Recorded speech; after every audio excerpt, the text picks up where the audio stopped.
Hello students, आपका chapter चल रहा है 3 विमीय विश्लेषण। ठीक है, थ्योरी आप पढ़ चुके हैं। इसके न्यूमेरिकल देखिए। फर्स्ट न्यूमेरिकल है इसमें आपका वेग इजिकल टू अंडर रूट दाव अपॉन एक्स। दो एक्स की विमा याद कीजिए, हमें एक्स की विमा निकालनी है।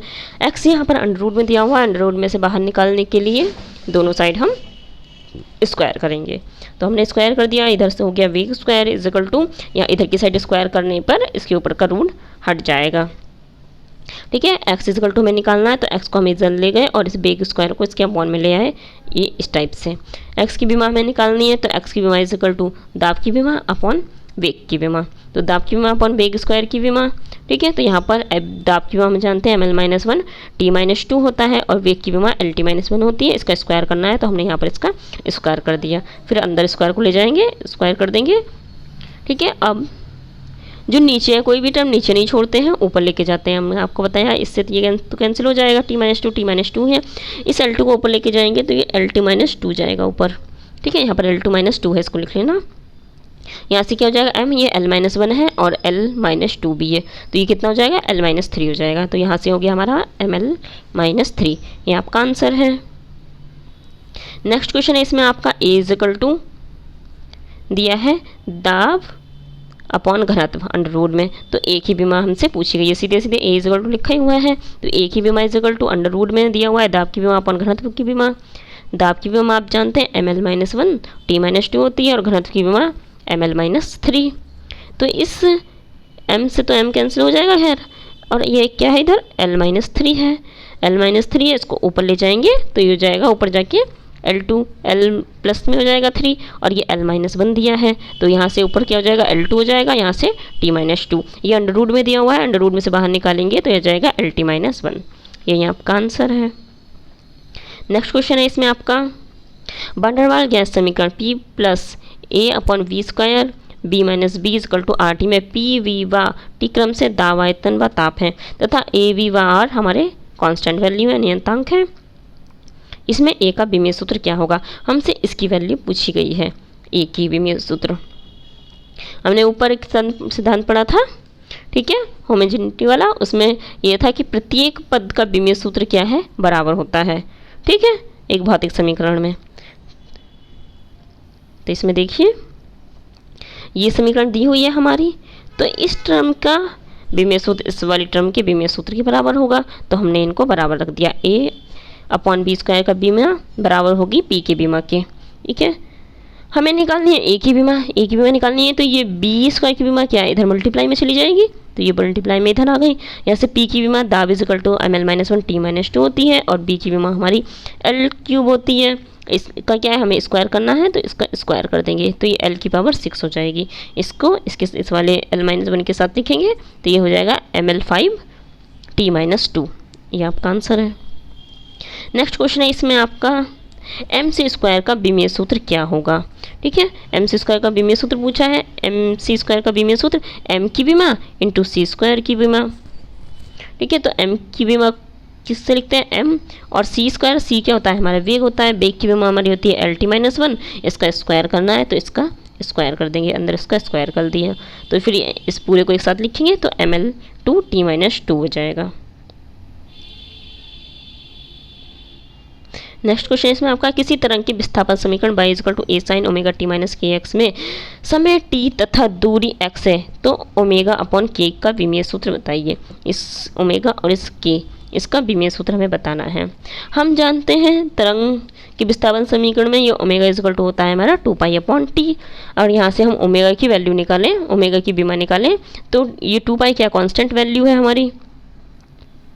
ठीक है, ये क्या है, अपॉन में t है तो t को जब ऊपर लेके जाएंगे तो t-1 हो जाएगा। इसी प्रकार k इजकल टू इसकी तरंग की विस्थापन समीकरण में k इजकल टू हमारा होता है 2 अपॉन लैम्डा। ठीक है, लैम्डा भी हमारी एक तरीके से दूरी होती है, तो इसकी बीमा क्या लिखेंगे, तो ये 1 अपॉन l आएगा, अपॉन में l होगा तो इसको ऊपर ले जाएंगे तो ये हो जाएगा l-1। तो ओमेगा अपॉन k की बीमा निकालेंगे हम, तो ओमेगा की बीमा है t-1 और k की है वो ओमेगा की बीमा है t-1 और k की है l-1, तो इस l को ऊपर ले जाएंगे तो l प्लस में हो जाएगा, तो यहाँ से हो जाएगा lt-1। ये आपका आंसर है। चाहे तो इसको इस टाइप से भी लिख सकते हैं कि m0 LT-1, क्योंकि किसी भी चीज़ की पावर अगर 0 हो तो उसकी वैल्यू 1 होती है। तो हमें अगर फॉर्मूले की फॉर्म में लिखना हो तो इस टाइप से, अगर m को भी हम लिखना चाहें तो इस टाइप से लिख सकते हैं m0 LT-1। इसी प्रकार से आपका नेक्स्ट क्वेश्चन है v = AT + b में b वेग तथा समय t है, A/b का विमीय सूत्र क्या होगा। ठीक है, ये A है और ये B जो है इसका विमीय सूत्र हमसे पूछा गया है। वही है, भौतिक राशियों में भौतिक समीकरण में प्रत्येक टर्म की या पद का विमीय सूत्र बराबर होता है। तो इस AT का विमीय सूत्र जो है इस वाले B के बराबर होगा। तो B की विमा हमें पता है B की LT-1 होती है। तो ये T क्या है, T की विमा क्या है, इसके अपॉन में चल जाएगी। T की विमा होती है T, तो LT-1 और ये T और ऊपर चला जाएगा T-1, तो यहाँ से हो जाएगा LT-2। तो A की विमा हमारी आ गई LT-2। इसी प्रकार से हमें B की विमा निकालनी है, तो इस वाले टर्म की विमा भी क्या है, इस वाले टर्म की विमा के बराबर होगी, इसके बराबर होगी। ठीक है, तो यहाँ पर B की विमा इक्वल टू होगी इस वाले बेग वाले B में B के बराबर। तो यहाँ से B की विमा हमारी LT-1 है। ठीक है, तो इस B की विमा डायरेक्ट इस वाले B में इस वाले के बराबर हो गई LT-1। हमसे पूछा गया है A/B की विमा, तो A की विमा हमने ये निकाल ली और B की ये निकाल ली है। तो इन दोनों को क्या है, एक दूसरे के अपॉन में रखना है, A/B करना है। तो A/B हमने किया LT-2 और LT-1, L से L हट गया, इसको ऊपर लेके जाएंगे LT-1 को, तो ये हो जाएगा ऊपर से कितना आ जाएगा T-1 रह जाएगा। तो इसको अगर फॉर्मूले की फॉर्म में लिखना चाहे तो इस टाइप से लिख सकते हैं। ये आंसर भी हमारा ठीक है T-1। तो m0 L0 T-1, ये भी हमारा आंसर सही है।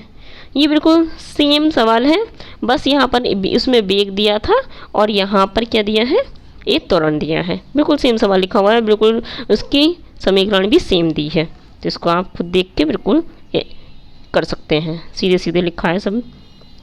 नेक्स्ट क्वेश्चन है इसमें आपका, देखिए गुरुत्व के अंतर्गत गिरती हुई वस्तु का वेग हमें दिया है इतना, g⁻x h⁻y के अनुकरणपाती है, जहाँ g गुरुत्वीय त्वरण तथा h ऊंचाई है। तो x तथा y का मान बताइए।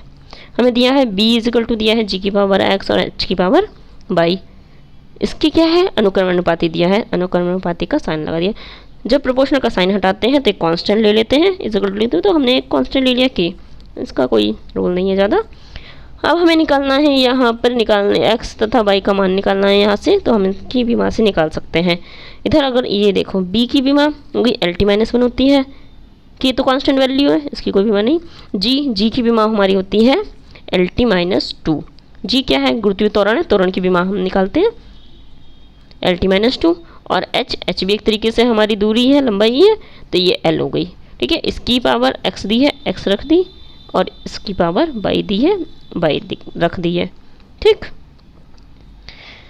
तो यहाँ पर देखिए अगर हम इनके देखें कि इनके पदों के आपस में अगर कंपेयर करके निकालें, जैसे इधर L है तो इधर भी L एक L लिए है, एक L ये है, तो यहाँ से LL की अगर पावर की बात करें तो यहाँ से ये और ये प्लस हो जाएगा, तो ये x प्लस, और इधर पावर कितनी है L की 1 है, तो इक्वल टू में आ जाएगा 1। तो ये लिख दिया हमने इधर ऐसे ही। ठीक है, इसी प्रकार से अगर हम t की बात करें तो इधर देखिए t तो सिर्फ यही है, सिर्फ ओनली t, इसकी पावर कितनी है, t की पावर -2x है, और इधर कितनी है -1, तो ये दोनों एक दूसरे के इक्वल आ जाएंगे, तो -2x = 1। ठीक है, अब हमारे पास ये दो इक्वेशन आ गई हैं। इन दोनों इक्वेशन को अगर हम सॉल्व करके x और y की वैल्यू निकालने चाहिए, इजी निकल जाएगी।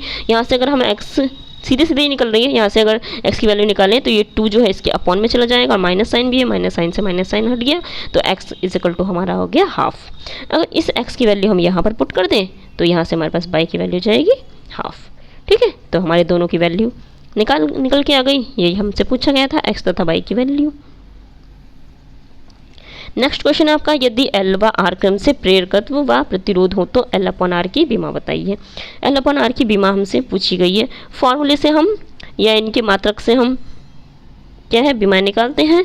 तो L का होता है वोल्ट सेकंड पर एम्पियर, और R प्रतिरोध इसका होता है वोल्ट पर एम्पियर। दोनों का क्या है L/R निकालना है, तो L/R हमने कर दिया, तो यहाँ से हो गया वोल्ट डॉट सेकंड पर एम्पियर, और अपॉन में वोल्ट एम्पियर, एम्पियर से एम्पियर कैंसिल हो रहा है, यहाँ पर वोल्ट से वोल्ट कैंसिल हो रहा है, यहाँ पर बचा हमारा सेकंड। सेकंड का विमा क्या होती है, टी होती है, टाइम की टी होती है। तो L/R की विमा हमारी आ गई T। ठीक है, ये हमारा आ गया T। इस प्रकार से अगर हम फॉर्मूले की फॉर्म में लिखना चाहें तो M0 L0 T इस तरीके से भी लिख सकते हैं।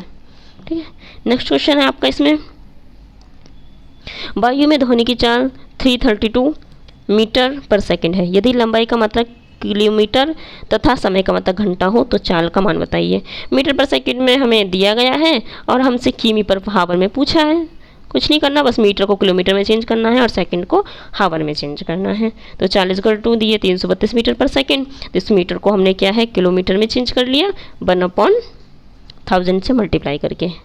ठीक है, और सेकंड को क्या है, हमने सेकंड को किससे डिवाइड करेंगे 16 × 60 से। इसको पहले क्या है हमने मिनट में चेंज कर लिया, फिर मिनट को घंटे में चेंज कर लिया, तो हमारा ये आ गया। देखिए वही लिखा है यहाँ पर, 1 मीटर बराबर 1/1000 किलोमीटर और 1 सेकंड बराबर होता है 1/16 × 60 हावर।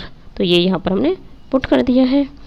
ठीक, यहाँ पर क्योंकि यहाँ पर सेकंड अपॉन में था, ठीक है, तो यहाँ पर जब इसके अपॉन में लिखेंगे तो ये 60 ऊपर पहुँच जाएगा। ठीक है, जैसे यहाँ पर ये अपॉन में लिखा था, यहाँ पर अपॉन में लिखेंगे, अपॉन वाली चीज़ क्या है ऊपर पहुँच जाती है, तो यहाँ पर इस तरीके से ऊपर पहुँच गई है। कभी ये ना सोचे कि यहाँ पर क्या लिख दिया और वहाँ क्या लिख दिया, बिल्कुल सही लिखा हुआ है ये।